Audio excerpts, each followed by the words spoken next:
Hola I'm amigos, saying, Ghost here, and today we're continuing our Tank Files series with Cyan, aka the Last Crusader.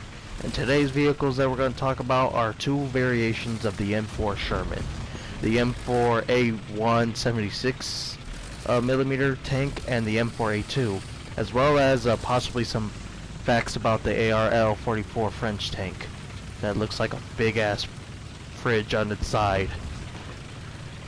That that's literally what it looks like to me. But yeah, this time around we're playing some arcade because this man's broke and he needs money. Nothing? You got nothing to say? no. But yeah, we're just gonna talk a few facts for each. Holy shit! He's hiding behind that rock.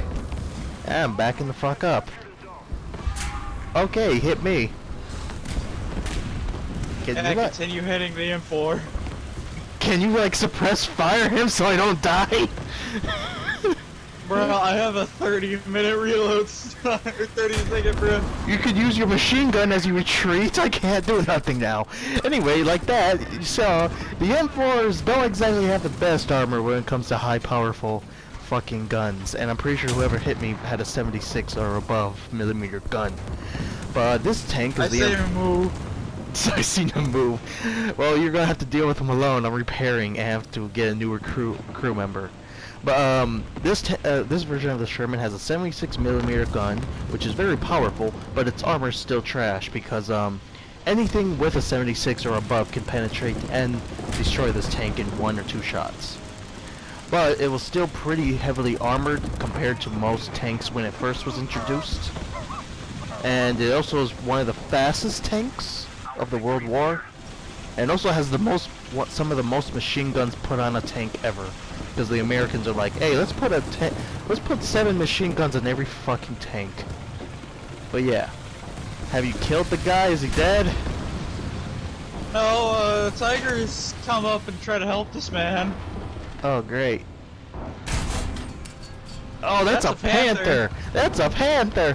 That's a panther that I just freaking hit. I hit his gun breech. And I got liquidated. I got freaking liquidated. Alright, time for the M4A2.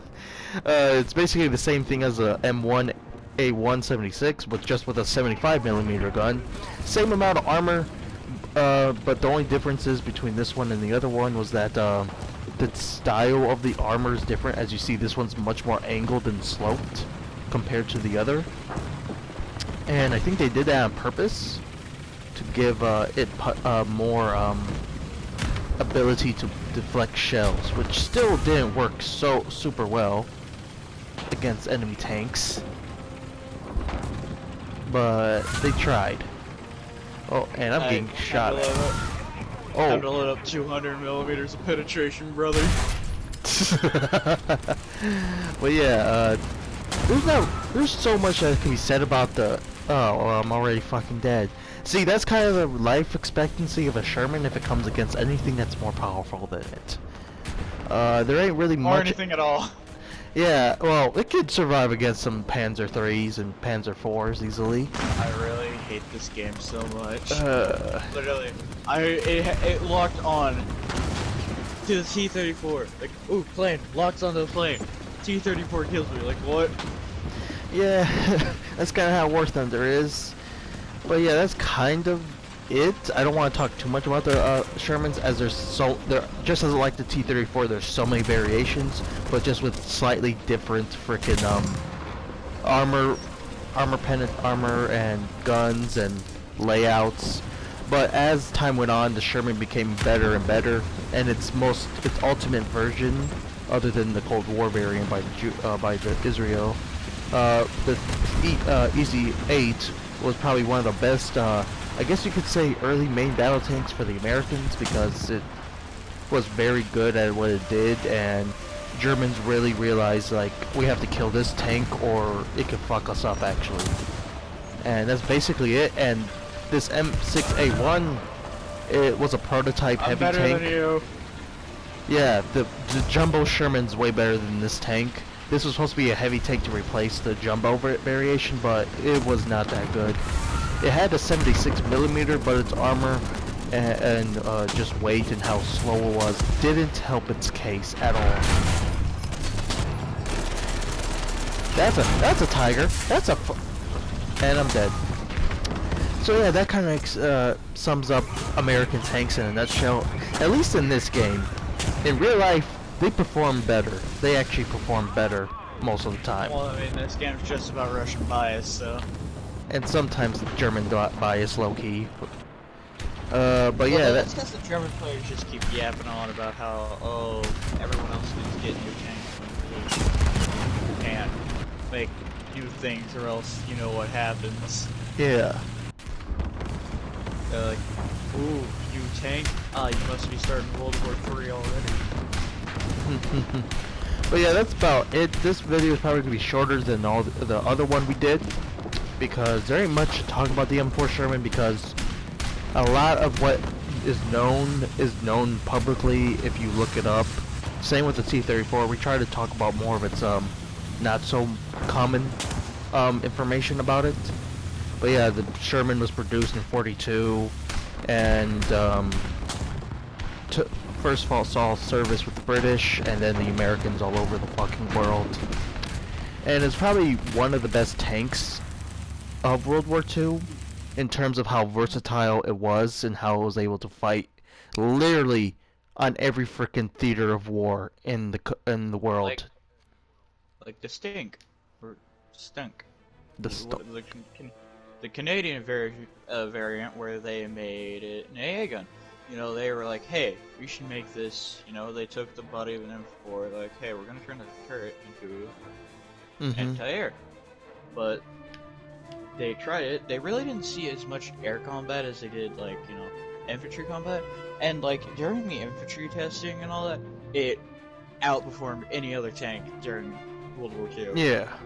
And it's just that, and it's kind of like amazing because the way that the Sherman was built was kind of similar to how the Soviet doctrine was. It was more of quantity over quality. But they did have emphasis on quality, but they did more quantity because they outproduced the Germans by a whole hell of a lot with just the M4 Sherman alone. We're not talking about the M4, M5, or any of the other lighter tanks. We're just talking about straight the M4 Sherman and all of its variants. They were able to produce all of them massively, and they just, it really, for every 4 Shermans that face against a Panther, maybe 2 or 3 might be knocked out, but that Panther is going to be fucked at some point. And that's even if they fight a Sherman. Because even though there's a myth of how the Sherman tanks were trash against heavier tanks like the Panther or Tiger, but the Sherman usually never faced against the Tiger because we had air superiority, and most of their tanks exploded before our tanks even met them. But it has yeah. It has its upsides, it has its downsides, but the M4 is probably one of the best tanks of the war, and another tank would be like T-34 because of how it produced and how it was used. I don't know what will be the next tanks we review for the next episode, but yeah. Before this video ends, I got to say something, guys. You can put the stink in the game. It's too good not to. Even it has to be premium. Put the E-rats in here. Put the E-rats in there, for Christ's sake. There's a lot of tanks, like more tanks, or experimental and prototype tanks they could put in this thing. But yeah, please check out Cyan's channel, and I'll leave his link to his channel in the description of this video whenever this video comes out. But yeah. Hopefully y'all enjoyed us talking about the Sherman and how it's good and bad at the same time, and how I got fucking wrecked within 3 minutes, and he get wrecked in almost 3 minutes. It happened. This is how most arcade battles are, especially if you play higher tiers. Like it's chaotic, and your life expectancy is almost 0. Kind of like living in a T-34 for a few months. But hey, yeah, hopefully y'all enjoyed. Until next time, this is Ghost signing out.